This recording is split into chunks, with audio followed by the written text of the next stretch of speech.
মাঠে গিয়ে দেখছি ওর বন্ধুদের মতো তারা যা করছে ও তাই করছে, শুধু স্ল্যাং নয়। ও মানে ওরা ওরা যে ভাষাগুলো বলছে, মানে বাংলায় ভাষায় বলছে কিন্তু একটু অন্য ধরনের কথা বলছে, ওটাও বলছে। খেলার জায়গাটা সিকিওর হতে চাইছে। ও হয়তো সেই জন্য এরকম করছে। ও এখন ফুটবল নিয়েই পড়ে থাকে সবসময়। ফুটবল একাডেমিতে অ্যাডমিশন করিয়েছি ওকে। মানে ও কিন্তু নিজে থেকে বলছে, মা চলো। আমি বলছি, তোর তো শরীরটা খারাপ, তুই আজকে যেতে পারবি না? না, আজকে ফার্স্ট ডে ক্লাস, তুমি চলো। বলে নিজেই ড্রেস ট্রেস পরে রেডি হয়ে আমাকে নিয়ে গেছে। নানা লোকের নানা পরামর্শ আর হাজারটা থেরাপির চক্কর কেটে কি আপনি ক্লান্ত? যখন সবাই বলে আপনার বাচ্চা ঠিক হবে না, তখন মনে রাখবেন তারা শুধু বাচ্চার সীমাবদ্ধতা দেখেছে, সম্ভাবনা নয়। আপনার বাচ্চার এমন এক পাওয়ার আছে যা নর্মালকেও ছাড়িয়ে যায়, শুধু আপনার দেখার চোখটি নেই। আমরা আপনাকে সেই দেখার দৃষ্টিভঙ্গি এবং সঠিক আউটকাম পর্যন্ত পৌঁছানোর রাস্তা দেখাবো। স্যার, আমি একটা কথা বলতে চাই যে সান্নিধ্যের ব্যাপারে। মানে আমি যেটা প্যানিক করছিলাম আগের সেশনটাতে, আপনাকে বলছিলাম যে আমার পরিবর্তন হওয়া দরকার। মানে আমি বুঝতে পারছিলাম কিন্তু আমি হতে পারছিলাম না। তারপরে দেখলাম, তো যেটা বলছিলাম আপনাকে আগে সেশনগুলোতে, যে মাঠে যাচ্ছে, মাঠে গিয়ে কিছু স্ল্যাং শিখে আসছে। তো আমি দেখলাম ও কি কি করছে।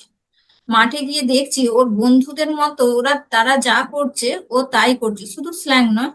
ও মানে ওরা ওরা যে ভাষাগুলো বলছে, মানে বাংলায় ভাষায় বলছে কিন্তু একটু অন্য ধরনের কথা বলছে, ওটাও বলছে।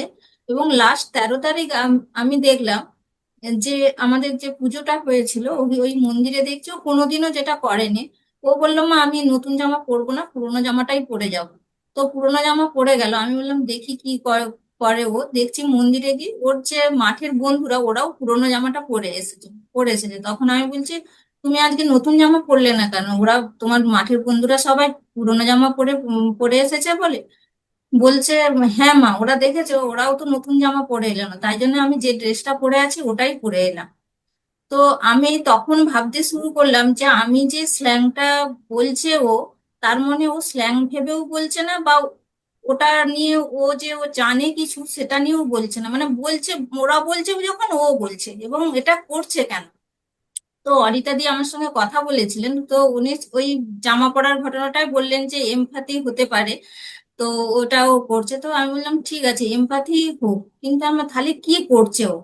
তারপরে আমি দেখলাম স্যার, যে ও হচ্ছে ওর ওই জায়গাটা সিকিউর হতে চাইছে। মানে ওই যে মাঠের বন্ধুরা যাতে না ওকে বের করে দেয়, যেহেতু ওর খেলা জায়গাটা এখন খুব, মানে ওর পছন্দের জায়গা ওই মাঠে গিয়ে খেলাটা, ওতে যেতে। কারণ এর আগে দুটো জায়গা থেকে ও আলাদা হয়েছে, মানে সেখানে মানে মিক্সড হয়েছে, গিয়ে দেখেছে যে ও আবার নিয়ম একটু মেনে খেলা খেলা হয়তো বেশি হইচই হয়েছে, এ হয়েছে, এই তোরা হইচই করছিস কেন বলে হয়তো কাউকে হয়তো বালি ছুঁড়েছে, কিছু তারা খেলতে নেয়নি, চলে এসেছে। এরকম কিছু হয়েছে, কিংবা কোথাও হয়তো রাউন্ড গোল হয়ে খেলা দরকার, কেউ হয়তো ওকে ধাক্কা দিয়ে সরিয়ে দিয়েছে। তখন বলেছে রাউন্ড হয়ে খেলা দরকার, তো সার্কেল হয়ে তো আমরা খেলছি, তুই এ করলি কেন, আমাকে ঠেলে দিলি কেন? এই যে এই ব্যাপারটা থেকেও দুটো দল থেকে সরে এসেছে। এইবার যখন মাঠে এখন শুধুই ফুটবল খেলতে চায়, মানে ও ফুটবল নিয়েই পড়ে থাকে। তখন আমি ভাবলাম যে আমরা যে কাজটা করছি, ও বোধহয় ওর বন্ধুদের সঙ্গে সেই কাজটাই করছে, ওই কানেকশনের জায়গাটাতেই কাজ করছে, এবং ওর খেলার জায়গাটা সিকিওর হতে চাইছে। ও হয়তো সেই জন্য এরকম করছে। তারপরে লাস্ট যখন আপনি ওই সেশনটা করলেন আমাদের ওই বৃহস্পতিবারের, এর আগের লাস্ট বৃহস্পতিবার, সুদীপ বাবুকে একটা কথা বললেন যে ড্রাগ র্যাকেটের কথা, যে আপনি শুধু যান, খেতে হবে না। তো তখন আমার মনে হলো, তাহলে আমি এটা নিয়ে প্যানিক করছি কেন? আমি তো, এটার তো আমার রাস্তা জানা আছে, আমি তাহলে ওই মিরারিংটা শুরু করি। স্যার, যেই শুক্রবার ইভিনিং থেকে মিরারিং শুরু করলাম, ফার্স্ট টাইম আমার ছেলে কি করলো, ও খেলছিল আমার থেকে, ফুটবলই খেলছিল, দিয়ে কি করলো না, আমাদের বাড়িতে যে ওই উঠোনের ওপর থেকে ওঠার মুখে যে গ্রিলটা আছে, গ্রিলটা টেনে দিল। মানে আমি ওটা ঠিক বলিনি বলেই ও ওটা করলো, মানে গ্রিলটা ঠেলে দিল, আমাকে উঠতে দিল না। আবার রাত্রিবেলা শুয়ে শুয়ে ও নিজে বলতে বললো দুটো তিনটে, আমিও তখন যখন বললাম, দুটো তিনটে যখন বলছি, তারপর বলছি, আমি দুটো বলার পর ভাবছি, আমি তো বলতে পারছি না, তুই যে পরপর অনেকগুলো বলে ফেললি, আমার তো আর মনে থাকছে। বলছে, তুমি তো আমার সঙ্গে মেমোরি গেমে হেরে যাও সব দিন, তুমি কি করে পারবে? তারপরে কিছুক্ষণ পরে বলছে, মা তুমি বলো না, তোমার মুখে এগুলো না ভালো লাগছে না আমার। ওটা বললো। তারপরের দিন আমাকে ভাত খেতে খেতে বলছে, তখন অনেকটা, মানে শনিবার থেকে অনেকটা কমে এসেছে। আবার বোধহয় অনন্যা ম্যাডাম ক্লাস ছিল, আমি ছিলাম না, আমি ডিউটিতে ছিলাম, ওর বাবার সঙ্গে ক্লাসটা করেছে। তো অনন্যা ম্যাডামের সঙ্গে ওর বাবা আলাদা করে যখন কথা বলছে, ও তখন আবার বলেছে, মানে ওটা অ্যাটেনশন ক্রিয়েট করার জন্য আবার বলেছে ওর বাবাকে। তো তারপরে সেদিন আবার সন্ধেবেলা বললো এক দুটো মানে দু অক্ষরে একটা দিয়ে বলছে, মা এই এইটা তো গালাগালি বলছো, কিন্তু এইটা তো ম্যাসকুলাইন এইটা হয়, তাহলে কি ফেমিনাইন এইটা হবে, মানে ও ওইটা বললো। তারপরে দেখছি আস্তে আস্তে ওই জায়গাটা থেকে, আমি যখন ওর সঙ্গে মিরারিং করছি ওই জায়গাটা থেকে ও সরে এসেছে স্যার।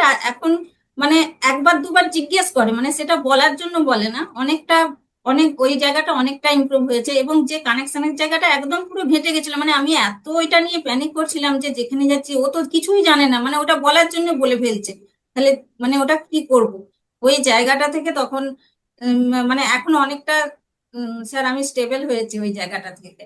এবং কানেকশনের জায়গাটা আরেকটা আরো উন্নতি হচ্ছে। এবং এক্ষেত্রে আপনাকে এবং সুদীপ বাবুকেও থ্যাঙ্কস, ওই কথাটা বলেছিল বলে আমি ওই জায়গাটা থেকে ওটা পেয়েছি। আসলে স্যার আমার এমনি ধৈর্যটা একটু কম, ওইটা বাড়ানোর জন্য সব চেষ্টা হয়ে যাবে করছি। আমার, সব হয়ে যাবে। স্যার ওই ভিগুর ভিডিও, তাই জন্য আমি বারবার দেখি, আমার ধৈর্য খুব কম স্যার। আমি খুব প্যানিক করে ফেলি যে কি হবে, তাহলে ওকে বলতে বলছে এমন। সেটা থেকে স্যার এখন এমন হলো যে ও মাঠটা চেঞ্জ করতে চাইছিল না। ও আমাকে বললো, মা তুমি যে বললে আমাকে ফুটবলে ভর্তি করাবে, ও এখন ফুটবল নিয়েই পড়ে থাকে সবসময়। তো কি করালে না তো আমরা আমরা করেছি, এবং মঙ্গলবার ফার্স্ট ও ক্লাস করে এসেছে। তো আমি, তো ওর বাবা বাড়িতে ছিল, আমি নিয়ে গিয়েছিলাম মাঠে, ও যেখানে ওই ফুটবল একাডেমিতে অ্যাডমিশন করিয়েছি ওকে। তো ওর বাবা বলছে কি ও ওখানে গিয়ে করেছিল না চুপচাপ বসেছিল। কালকে স্যার ওর ইয়ে মানে শরীরটা খুবই ভালো মানে খারাপ ছিল, কিন্তু ও ফুটবলটা খেয়ে মানে ওখানে মানে ও কিন্তু নিজে থেকে বলছে, মা চলো। আমি বলছি, তোর তো শরীরটা খারাপ, তুই আজকে যেতে পারবি না? না আজকে ফার্স্ট ডে ক্লাস, তুমি চলো। বলে নিজেই ড্রেস ট্রেস পরে রেডি হয়ে আমাকে নিয়ে গেছে। দিয়ে ও যতক্ষণ করিয়েছে স্যার ততক্ষণ ছিল মাঠের সঙ্গে, মাঠে বন্ধুদের সঙ্গে। Thank you sir. ভালো। তাহলে আশা আছে, এটুকু বুঝতে পারছেন। এবং আপনার বাচ্চার কোথায় সে দাঁড়িয়ে আছে যদি আপনি বুঝতে পারেন, না যে কোনো অ্যাসেসমেন্টের কথা বলছি না, ওকে সলিউশন দিতে গেলে যা যা বুঝতে হবে সেটার সাপেক্ষে বলছি। যদি সেটা বোঝা যায় সেখানে কিন্তু সলিউশন দেওয়া যাবে। সুতরাং আপনারা যদি একটা ফ্রি ডেভেলপমেন্টাল অডিট চান, আমাদের নাম্বার দেওয়া রইল, হোয়াটসঅ্যাপে যোগাযোগ করুন, জানান যে আপনি একটা ফ্রি ডেভেলপমেন্টাল অডিট চাইছেন, আমরা অবশ্যই আপনাকে সাহায্য করব। এবং যদি আপনি আমাদের সাথে কাজ করতে চান, যদি পুরোটা কীভাবে হচ্ছে বুঝতে চান, আমাদের সেখানেও যোগাযোগ করুন, আমরা অবশ্যই আপনাকে জানাবো। নিচে ডেসক্রিপশনে ডিটেলস দেওয়া রইল, আমাদের স্ক্রিনেও ডিটেলস দেখতে পাচ্ছেন। আমরা আছি আপনার সাথে। নমস্কার।